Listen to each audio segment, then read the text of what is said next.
Hi all, I plus training സൊല്യൂഷൻസിന്റെ പുതിയൊരു ക്ലാസ്സിലേക്ക് സ്വാഗതം.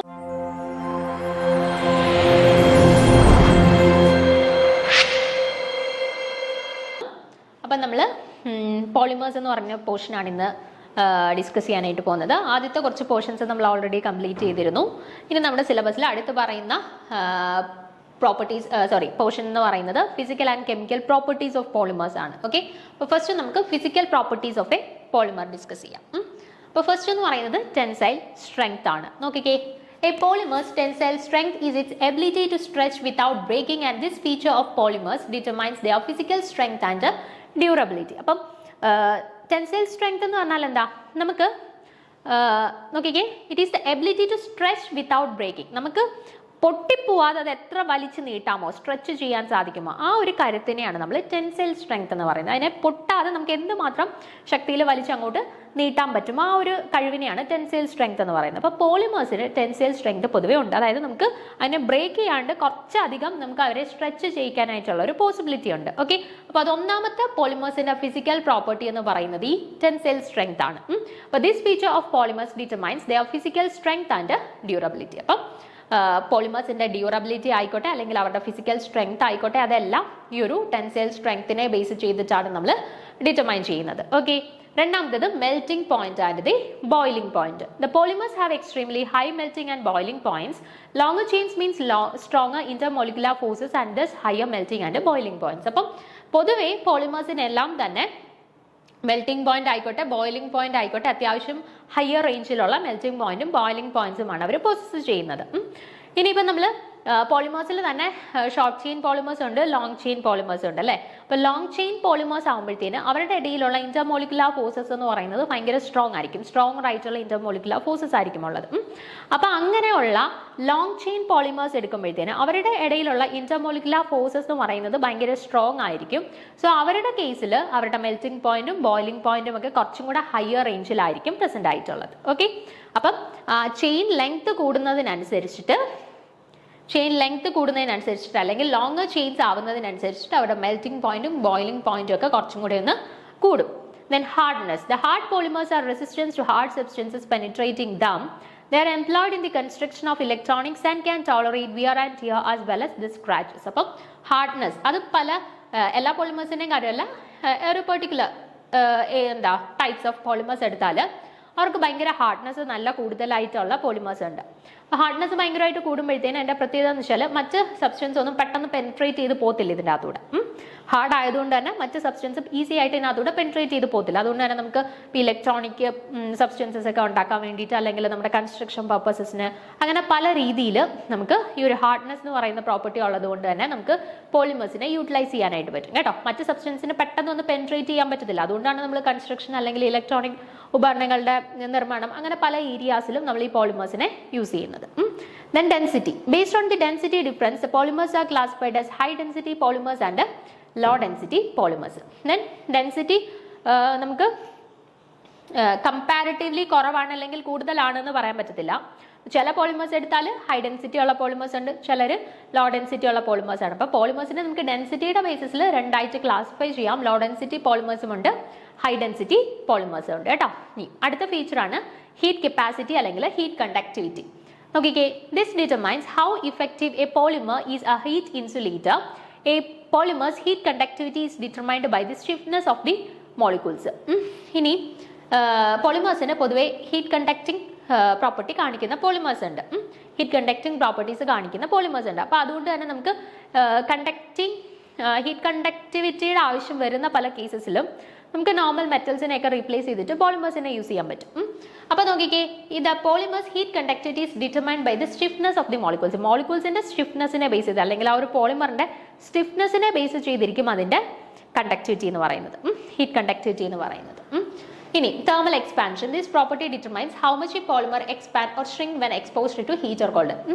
Then polymersന് thermal expansion ഉള്ള കേപ്പബിലിറ്റി ഉണ്ട്. അതായത് ഇപ്പോൾ ഹീറ്റിംഗ് അല്ലെങ്കിൽ കൂളിംഗ് നടക്കുമ്പോഴത്തേന് എന്തുമാത്രം അവർക്ക് എക്സ്പാൻഡ് ചെയ്യാൻ സാധിക്കും, അതാണ് ഈ ഒരു thermal expansion വെച്ചിട്ട് ഡിറ്റർമൈൻ ചെയ്യുന്നത്. ഓക്കെ, അപ്പോൾ thermal expansion എന്ന് പറയുന്നത് പോളിമേഴ്സിന്റെ ഒരു ക്യാരക്ടറിസ്റ്റിക്സ് ആണ്. അവർക്ക് ഹീറ്റ് കൊടുക്കുന്ന സമയത്ത് എക്സ്പാൻഡ് ചെയ്യാനായിട്ടുള്ള കേപ്പബിലിറ്റി ഉണ്ട്.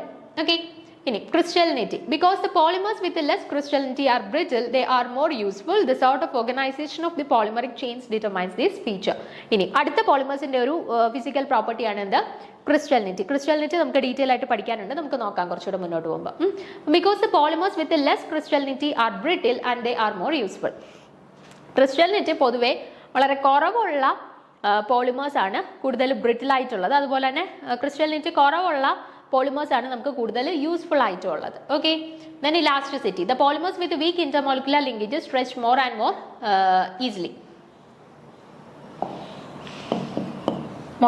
ഓക്കെ, അപ്പൊ നോക്കിക്കേ, നമ്മുടെ അവസാനത്തെ ഫാക്ടർ ആയിട്ട് പറഞ്ഞിരിക്കുന്നത് ഇലാസ്റ്റിസിറ്റി ആണ്. അപ്പം ഇന്റർമോളിക്കുലർ ഫോഴ്സസ് ഒക്കെ വളരെ വീക്ക് ആയിട്ടുള്ള പോളിമേഴ്സിന്റെ കേസിൽ നമുക്ക് അതിനെ വലിച്ചു നീട്ടാനായിട്ട് സാധിക്കും പോളിമേഴ്സിനെ. ഓക്കെ, അപ്പം അങ്ങനെ ഉള്ള കഴിവിനെയാണ് ഇലാസ്റ്റിസിറ്റി എന്ന് പറയുന്നത്. അപ്പം ഒരു പെർട്ടിക്കുലർ, എല്ലാ പോളിമേഴ്സും അല്ല, ഒരു പെർട്ടിക്കുലർ ടൈപ്പ് ഓഫ് പോളിമേഴ്സിന് എന്ത് ചെയ്യാൻ പറ്റും? നമുക്ക് വീക്ക് ആയിട്ടുള്ള ഇന്റർമോളിക്കുലർ ഫോഴ്സസ് ആയതുകൊണ്ട് തന്നെ നമുക്ക് വലിച്ചു നീട്ടാൻ, സ്ട്രെച്ച് ചെയ്യാനൊക്കെ പറ്റും. അതുകൊണ്ട് ഇലാസ്റ്റിസിറ്റി എന്ന് പറയുന്ന പ്രോപ്പർട്ടി അവർ ഫോളോ ചെയ്യുന്നുണ്ട്. ഓക്കെ, അപ്പോൾ ഇത്രയുമാണ് നമ്മുടെ പോളിമേഴ്സിന്റെ പ്രധാനപ്പെട്ട ഫിസിക്കൽ പ്രോപ്പർട്ടീസ് എന്ന് പറയുന്നത്. എന്തൊക്കെയാണ്? ഒന്ന്, ടെൻസൈൽ സ്ട്രെങ്ത്. നമുക്ക് എത്ര നേരം അതിനെ, അല്ലെങ്കിൽ എത്ര ഈസി ആയിട്ട് അതിനെ പൊട്ടാതെ നമുക്ക് വലിച്ചു നീട്ടാനായിട്ട് സാധിക്കുമോ ആ ഒരു പ്രോപ്പർട്ടിയാണ് നമ്മൾ ടെൻസൈൽ സ്ട്രെങ്ത് എന്ന് പറയുന്നത്. ഓക്കെ, അപ്പോൾ പോളിമേഴ്സിന്റെ ഡ്യൂറബിലിറ്റി ഒക്കെ എക്സ്പ്ലെയിൻ ചെയ്യാനായിട്ട് നമുക്ക് ടെൻസൈൽ സ്ട്രെങ്ത് കൊണ്ടിട്ട് സാധിക്കും. രണ്ടാമത്തെ, മെൽറ്റിംഗ് ആൻഡ് ബോയിലിംഗ് പോയിന്റ്സ്. പോളിമേഴ്സിന് പൊതുവെ higher melting and boiling points ആണ്. ഇനി ചെയിൻ ലെങ്ത് കൂടുകയാണെങ്കിൽ അതിനനുസരിച്ച് അവിടുത്തെ ഇന്റർമോളിക്കുലർ ഫോഴ്സസ് കുറച്ചും കൂടെ സ്ട്രോങ് ആവും. അവരുടെ melting and boiling point correspondingly കൂടാൻ സാധ്യതയുണ്ട്. Then hardness.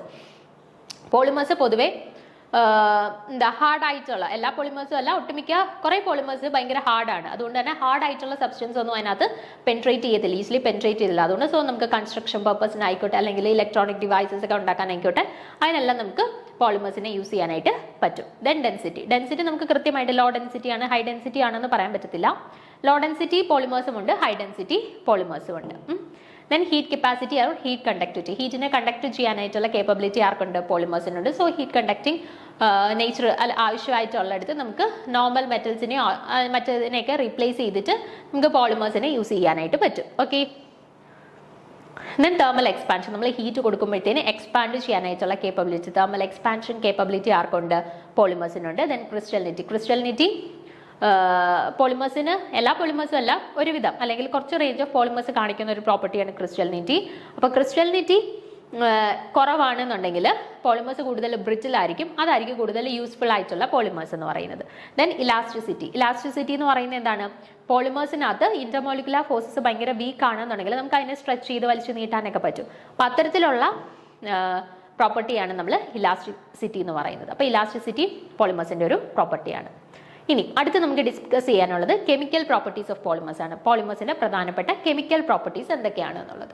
ഫസ്റ്റ് നോക്കിക്കേ, റിയാക്ടിവിറ്റി ആൻഡ് ബോണ്ടിങ്. നോക്കിക്കേ, the strong covalent link and various weak forces between the polymer particles such as the hydrogen bonding determine the properties such as reactivity.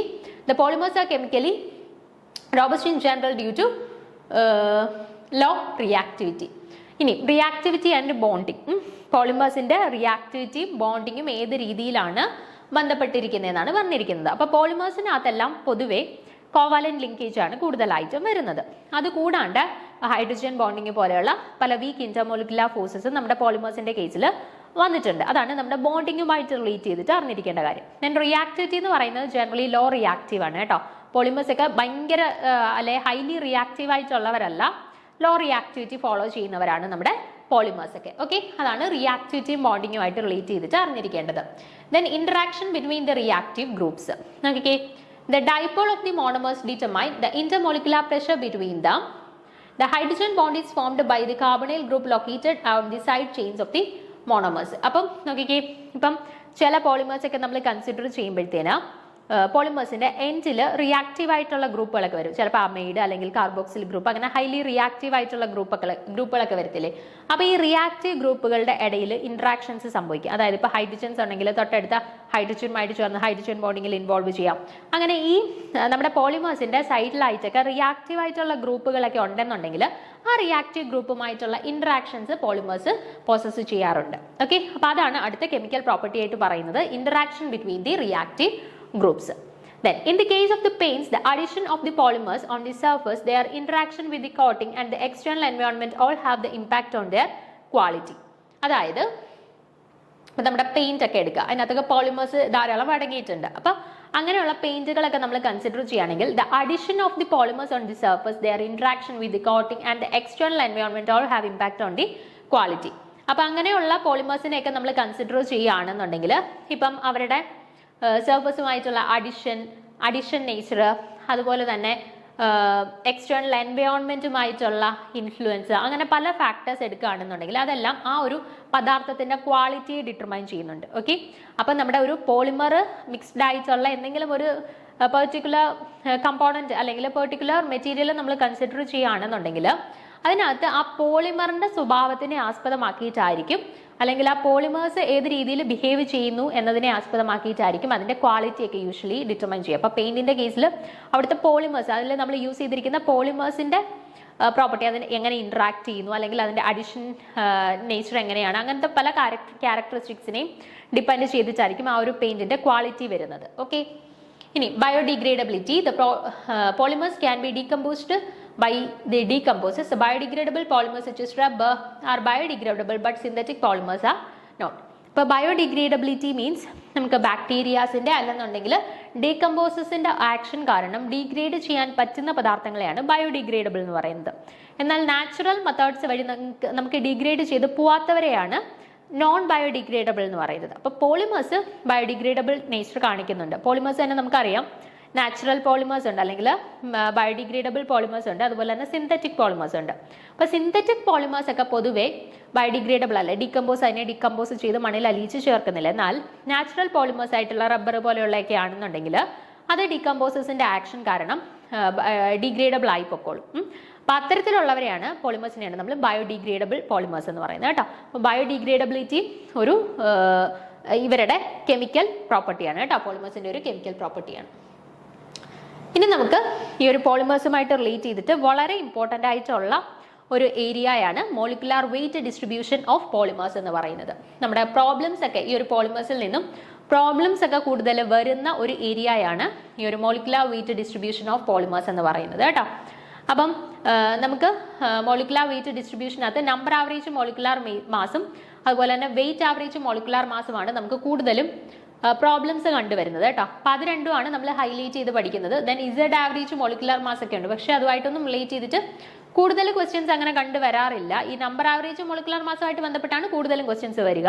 Wait ആവറേജുമായിട്ടും ചിലപ്പം കണ്ടുവരാറുണ്ട് കേട്ടോ. അപ്പം ഈ number ആവറേജും wait ആവറേജും molecular മാസുമാണ് നമ്മൾ highlight ചെയ്ത് പഠിക്കേണ്ടത്. അപ്പം നോക്കിക്കേ, നമ്പർ ആവറേജ് മോളിക്കുലാർ മാസിനെ കുറിച്ചിട്ട് ആദ്യം നോക്കാം. When the total mass of all the molecules of a sample is divided by the total number of molecules, the resultant obtained is called the number average molecular mass. നോക്കിക്കേ, എന്താ പറഞ്ഞിരിക്കുന്നത്? Total mass of all the molecules of a sample. ഒരു സാമ്പിളിനകത്തുള്ള എല്ലാ മോളിക്യൂൾസിന്റെയും corresponding ആയിട്ടുള്ള total മാസിനെ when divided by the total number of molecules, total number of molecules വെച്ചിട്ട് നമ്മൾ ഡിവൈഡ് ചെയ്യുകയാണെന്നുണ്ടെങ്കിൽ ആ കിട്ടുന്ന റിസൾട്ടിനെയാണ് നമ്മൾ നമ്പർ ആവറേജ് മോളിക്കുലാർ മാസ് എന്ന് പറയുന്നത്. ഓക്കെ, ഒരു സിസ്റ്റത്തിനകത്തുള്ള എല്ലാ മോളിക്യൂൾസിന്റെയും കറസ്പോണ്ടിങ് ആയിട്ടുള്ള ടോട്ടൽ മാസിനെ ടോട്ടൽ നമ്പർ ഓഫ് മോളിക്യൂൾസ് വെച്ചിട്ട് നമ്മൾ ഡിവൈഡ് ചെയ്യുകയാണെങ്കിൽ അതിന് കറസ്പോണ്ടിങ് ആയിട്ട് കിട്ടുന്നതാണ് നമ്പർ ആവറേജ് മോളിക്കുലാർ മാസ് എന്ന് പറയുന്നത്. അപ്പൊ നോക്കിക്കേ, ഇവിടെ N1, N2, N3 എന്നൊക്കെ പറയുന്നത് M1, M2. ഇപ്പൊ ഇത് നോക്കിക്കേ, M1, M2, M3 എന്നൊക്കെ പറയുന്നത് ഡിഫറെന്റ് മോളിക്കുലാർ മാസസ് ആണെന്ന് കരുതുക. ഓക്കെ, ഇപ്പൊ M1 എന്ന് പറയുന്നത് 10, M2 എന്ന് പറയുന്നത് 20, M3 എന്ന് പറയുന്നത് 30, അങ്ങനെ ഡിഫറെന്റ് മോളിക്കുലാർ മാസസ് ആണെന്ന് കരുതുക. അപ്പം N1, N2, N3 എന്ന് പറയുന്നത് എത്ര നമ്പർ ഓഫ് മോളിക്യൂൾസ് ആണോ M1 എന്ന് പറയുന്ന മാസസ് പൊസസ് ചെയ്യുന്നത് അവരുടെ എണ്ണത്തിനെയാണ് N1 എന്ന് പറയുന്നത്. N2 എന്ന് പറയുന്നത് എത്ര നമ്പർ ഓഫ് മോളിക്യൂൾസ് ആണോ M2 മാസ് പൊസസ് ചെയ്യുന്നത് ആ എണ്ണത്തിനെയാണ് N2 എന്ന് പറയുന്നത്. ഇനി N3 എന്ന് പറയുന്നത് എത്ര നമ്പർ ഓഫ് മോളിക്യൂൾസ് ആണോ M3 എന്ന് പറയുന്ന മാസ് പൊസസ് ചെയ്യുന്നത് അവരുടെ എണ്ണത്തിനെയാണ് N3 വെച്ചിട്ട് ഡിനോട്ട് ചെയ്യുന്നത്. ഓക്കെ, ക്ലിയർ ആണോ? ഇപ്പം N1, N2, N3 എന്നൊക്കെ പറയുന്നത് എത്ര നമ്പർ ഓഫ് മോളിക്യൂൾസ് ആണ് ഒരു പെർട്ടിക്കുലർ മാസ് ഫോളോ ചെയ്യുന്നത് എന്നുള്ളതാണ്. M1, M2, M3 എന്ന് പറയുന്നത് പല മോളിക്കുലാർ മാസസിന്റെ അളവുമാണ്. ഓക്കെ, അപ്പോൾ നോക്കിക്കേ, for example if N1, N2, N3 are the number of molecules having the molecular masses M1, M2, M3 etcetera, then the number average molecular mass is, number average molecular mass എന്ന് നോക്കിക്കേ, number average molecular മാസിനെയാണ് നമ്മൾ M N bar എന്ന് denote ചെയ്തിരിക്കുന്നത് കേട്ടോ. Number average molecular മാസിനെയാണ് M N bar എന്ന് denote ചെയ്തിരിക്കുന്നത്. അപ്പൊ നോക്കിക്കേ, N1 into M1 പ്ലസ്, അതായത് N1 നമ്പർ ഓഫ് മോളിക്യൂൾസ് ഉണ്ട്. ഓരോരുത്തരുടെയും കറസ്പോണ്ടിങ് ആയിട്ടുള്ള മോളിക്കുലർ മാസ് M1 ആണ്. അവിടെ ഇപ്പൊ N1 എന്ന് പറയുന്ന 5 ആണെന്ന് വെച്ചു. അപ്പൊ 5 പേർക്ക് M1 എന്ന് പറയുന്ന മാസ് ഉണ്ടെങ്കിൽ അവരുടെ ടോട്ടൽ മാസ് എത്ര ആയിരിക്കും? 5 into M1 പ്ലസ്, ഇനി നോക്കിക്കേ N2 M2, അതായത് N2 എന്ന് പറയുന്നത് 2 മോളിക്യൂൾസ് ആണെന്ന് വെച്ചോ. അപ്പൊ 2 പേർക്ക് M2 മാസ് ഉണ്ടെങ്കിൽ നമുക്ക് എങ്ങനെ എഴുതാം? 2 into M2 പ്ലസ്, ഇനി 3 പേർക്ക് M3 മാസ് ഉണ്ടെങ്കിൽ നമുക്ക് എങ്ങനെ എഴുതാം? 3 into M3. അതാണ് N1 M1 plus N2 M2 plus N3 M3 plus etcetera. നമുക്ക് ക്വസ്റ്റ്യൻ ഒരെണ്ണം ഞാൻ ഡിസ്കസ് ചെയ്യും, അപ്പോൾ നിങ്ങൾക്ക് കുറച്ചും കൂടെ ക്ലിയർ ആവും. ഡിവൈഡഡ് ബൈ ടോട്ടൽ എത്ര നമ്പർ ഓഫ് മോളിക്യൂൾസ് ഉണ്ട്? N1 plus N2 plus N3 etcetera. Okay, അപ്പോൾ ഇതിനെ നമുക്ക് സിംപ്ലിഫൈ ചെയ്യുമ്പോൾ എങ്ങനെ എഴുതാം? N1 M1 plus N2 M2 plus N3 M3 എന്നുള്ളതിനെ നമുക്ക് സിഗ്മ അല്ലെങ്കിൽ സമ്മേഷൻ ഓഫ് Ni Mi എന്ന് എഴുതാമല്ലോ. സമ്മേഷൻ ആകുമ്പോൾ ഇപ്പോൾ 2 terms ആവുള്ളെങ്കിൽ N1 M1 plus N2 M2 എന്നാവും. 3 terms ആവുള്ളെങ്കിൽ N1 M1 plus N2 M2 plus N3 M3 എന്ന് വരും. Okay, divided by sigma small Ni അല്ല ക്യാപിറ്റൽ Ni കേട്ടോ. N1 plus N2 plus N3 എന്നുള്ളതിനെ നമുക്ക് സിഗ്മ Ni എന്നും കൊടുക്കാം. അപ്പോൾ sigma Ni Mi by sigma Ni എന്നുള്ളതാണ് നമ്മുടെ നമ്പർ ആവറേജ് മോളിക്കുലർ മാസ് കണക്കാക്കാനായിട്ടുള്ള ഇക്വേഷൻ. ക്ലിയർ ആണോ? അപ്പോൾ ക്ലിയർ ആയില്ലെങ്കിൽ നമ്മൾ പ്രോബ്ലം ഡിസ്കഷൻ ചെയ്യുന്നുണ്ട്, ഇതിൻ്റെ ഒരു ക്വസ്റ്റ്യൻ നമ്മൾ ഡിസ്കസ് ചെയ്യുന്നുണ്ട്. അപ്പം നിങ്ങൾക്ക് കുറച്ചും കൂടെ ക്ലിയർ ആയിക്കോളും കേട്ടോ. അപ്പോൾ ഇതാണ് നമ്പർ ആവറേജ് മോളിക്കുലർ മാസ് കണക്കാക്കാനായിട്ടുള്ള equation, sigma Mi Ni by sigma Ni. ഇനി അടുത്തതാണ് വെയിറ്റ് ആവറേജ് മോളിക്കുലർ മാസ്. നോക്കിക്കേ, if M1 M2 M3 etc are the mass of the species with molecular mass M1 M2 M3 respectively, then the weight average molecular mass is. അപ്പോൾ ഇവിടെ നോക്കിക്കേ, ഇവിടെ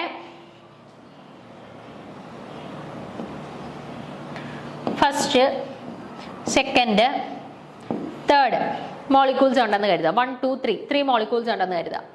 ആദ്യത്തെ മോളിക്യൂൾസിന്റെ corresponding ആയിട്ടുള്ള molecular mass ആണ്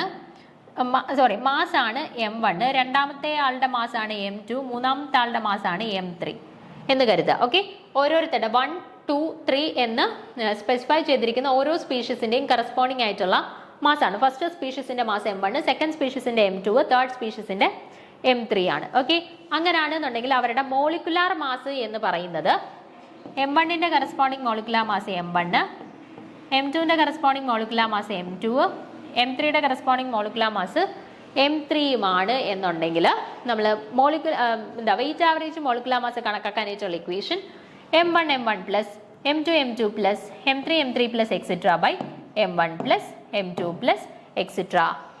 okay, ഈ രീതിയിൽ വരും. അപ്പോൾ M1 M1 plus M2 M2 plus M3 M3 എന്നുള്ളതിനെ നമുക്ക് എന്ത് ചെയ്യാം? Sigma small Mi into capital Mi divided by M1 plus M2 plus M3നെ സ്മോൾ Mi എന്ന് കൊടുക്കാം. അപ്പോൾ നമുക്ക് ഇക്വേഷൻ എങ്ങനെ കിട്ടി? Sigma Mi small Mi into capital Mi divided by sigma small Mi എന്ന് കിട്ടി. ഓക്കെ, അപ്പോൾ ഇതാണ് നമ്മുടെ വെയിറ്റ് ആവറേജ് മോളിക്കുലാർ മാസ് കണക്കാക്കാനായിട്ടുള്ള ഇക്വേഷൻ. പക്ഷേ നോക്കിക്കേ, സ്മോൾ Mi എന്ന് പറയുന്നത് ക്യാപിറ്റൽ Ni ഇൻറ്റു ക്യാപിറ്റൽ Miക്ക് ഇക്വലൻ്റ് ആണ് എന്ന് കരുതുക. ഓക്കെ, സ്മോൾ Mi എന്ന് പറയുന്നത് ക്യാപിറ്റൽ Ni ഇൻറ്റു ക്യാപിറ്റൽ Miക്ക് ഇക്വലൻ്റ് ആണ് എന്നുണ്ടെങ്കിൽ അത് നമുക്ക് ഇവിടെ ഈ ഒരു ഇക്വേഷനകത്ത് സബ്സ്റ്റിറ്റ്യൂട്ട് ചെയ്താൽ എന്ത് വരും? ഇവിടെ സ്മോൾ Mi എന്ന് പറയുന്നത്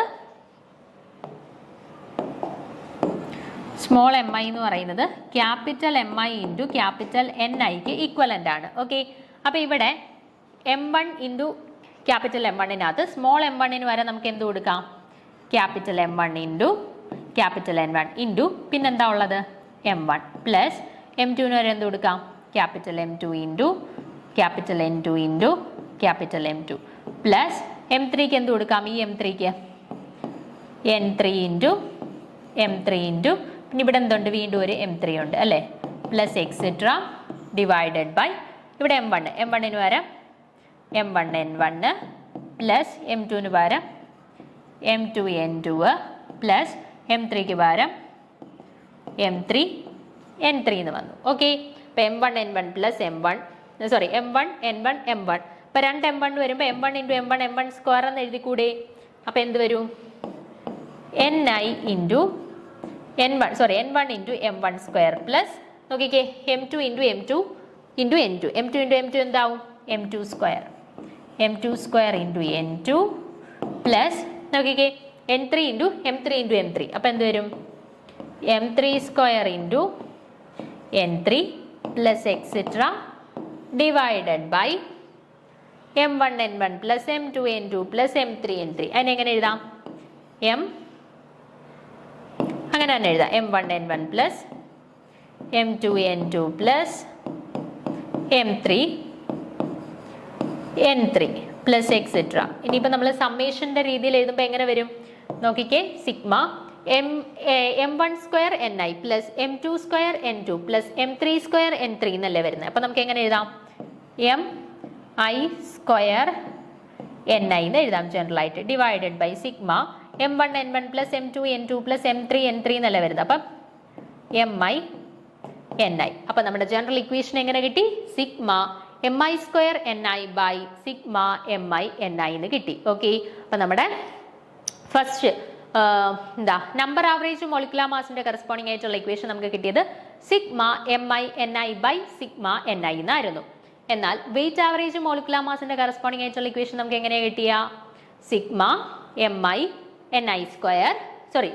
mi square ni by sigma mi ni. Okay, sigma mi square ni by sigma mi ni. Okay, ഈ ഒരു ഇക്വേഷൻ യൂസ് ചെയ്തിട്ടാണ് നമ്മൾ വെയിറ്റ് ആവറേജ് മോളിക്കുലർ മാസ് നമ്മൾ കണക്കാക്കുക. അപ്പൊ ഇവിടെ നോക്കിക്കേ, നിങ്ങൾ വെയിറ്റ് ആവറേജ് മോളിക്കുലർ മാസിന്റെ ഇക്വേഷൻ കൊടുത്തിട്ടുണ്ട്. Sigma mi square ni by sigma mi ni. ഈ ഒരു ഇക്വേഷൻ യൂസ് ചെയ്തിട്ടാണ് വെയിറ്റ് ആവറേജ് മോളിക്കുലർ മാസ് കണക്കാക്കുക.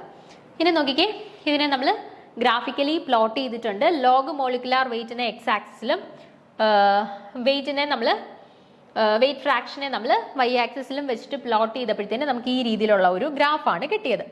അപ്പോൾ ഈ ഗ്രാഫിൽ ഈ ഒരു പോയിന്റിന് കറസ്പോണ്ടിങ് ആയിട്ടുള്ളതാണ് നമ്പർ ആവറേജ് മോളിക്കുലർ മാസ്, ഈ ഒരു പോയിന്റിന് കറസ്പോണ്ടിങ് ആയിട്ടുള്ളതാണ് വെയിറ്റ് ആവറേജ് മോളിക്കുലർ മാസ്, ഈ ഒരു പോയിന്റിന് കറസ്പോണ്ടിങ് ആയിട്ടുള്ളതാണ് Z average molecular mass. Z average നമുക്ക് അങ്ങനെ ചോദിച്ചു കണ്ടിട്ടില്ല. നമ്പർ ആവറേജ് മോളിക്കുലർ മാസും വെയിറ്റ് ആവറേജ് മോളിക്കുലർ മാസുമാണ് ചോദിച്ചു കണ്ടിട്ടുള്ളത് കേട്ടോ. അപ്പോൾ നോക്കിക്കേ, വെയിറ്റ് ആവറേജ് മോളിക്കുലർ മാസിന്റെ വാല്യൂ ആണ് ഈ നമ്പർ ആവറേജ് മോളിക്കുലർ മാസിന്റെ വാല്യൂവിനെക്കാട്ടിലും കൂടി നിൽക്കുന്നത് കേട്ടോ. അതും കൂടി ഒന്ന് നോക്കി വെച്ചേക്കുക.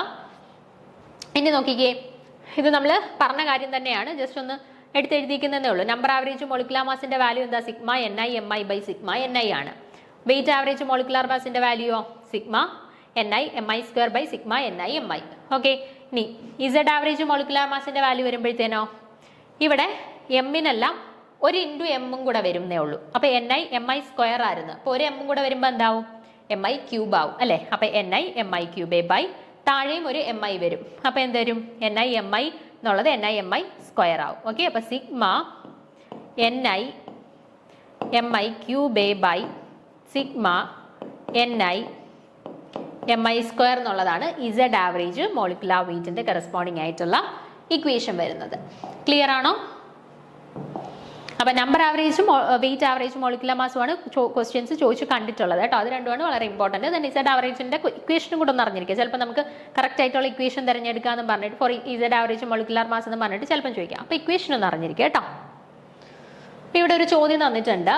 നമുക്ക് ഏത് രീതിയിലാണ് ഇങ്ങനത്തെ ക്വസ്റ്റ്യൻ വന്നാൽ അപ്രോച്ച് ചെയ്യേണ്ടതെന്നൊന്ന് നോക്കാം. The sample of a polymer contains 30% molecules with a molecular mass 20,000. അപ്പം ടോട്ടൽ മോളിക്യൂൾസിനകത്ത് 30% മോളിക്യൂൾസിൻ്റെ മാസ് 20,000 ആണ്.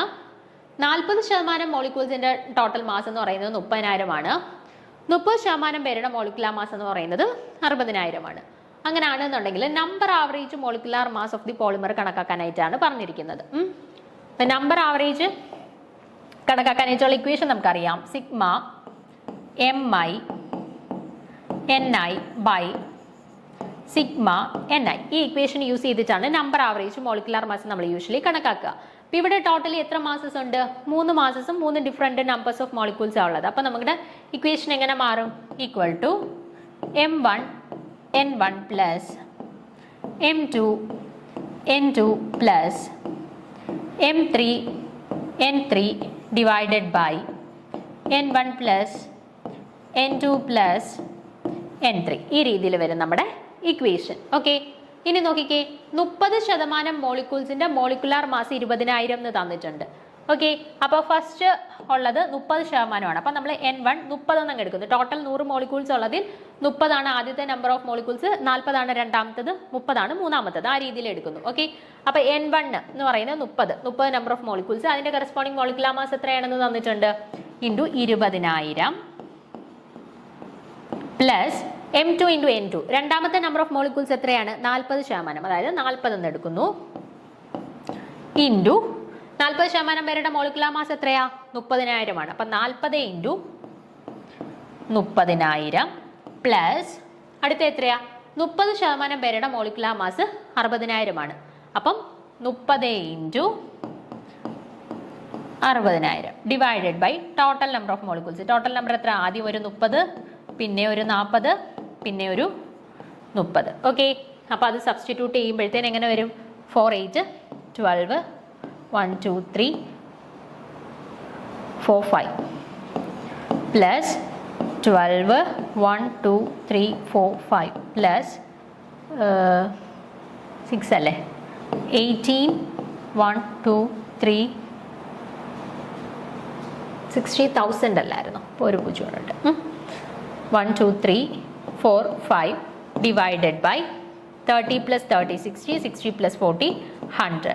ഓക്കെ, അപ്പം നമുക്ക് ടോട്ടൽ വാല്യൂ എത്ര കിട്ടി? 1, 2, 3, 4, 5, 2, 4, 8, 9, 10, 12, 1, 40.